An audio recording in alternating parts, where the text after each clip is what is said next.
इमरान खान के साथ आप जमानत पे रिहा कर दें, लेकिन मैं हालात को उस तरफ देख रहा हूं जाते हुए जिस तरह बंगाल के हालात चले गए थे कि फैसले सिर्फ हमारी ख्वाहिशात पर होंगे और अवाम को सिर्फ हम दो पाकिस्तान बका और तरक्की द इमरान खान पर रिहाई की द मौलाना फजल रहमान दखली अल्फाज दी।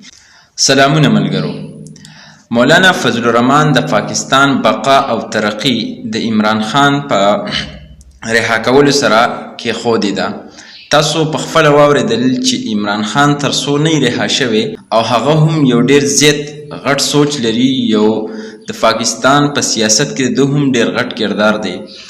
یقینا چې منوي او کوم د هرې پارټۍ سره تعلق کی، خو مولانا فضل الرحمن په خپل هم ډیر غټ شخصیت دی. یقینا دغه بیان چې مو واوریدو نو زه هم محسوسه مې کړه چې حق ویلی دی، ځکه مې ستاسو سره پیش کړله. د پاکستان بقا او ترقی د عمران خان پر رهایی کې د مولانا فضل الرحمن د خولې الفاظ دي. خپل رائے را سره کمنټ سیکشن کې شریک کړئ، څه خیالات لري او د مولانا فضل الرحمن سره تر کومې حدې متفق یې، ځکه چې هغه دغه بیان انتهایی په ریالټي باندې مبني دی، مطلب حقیقت پکې شته دی او نن چانسز دي د عمران خان د رهایی.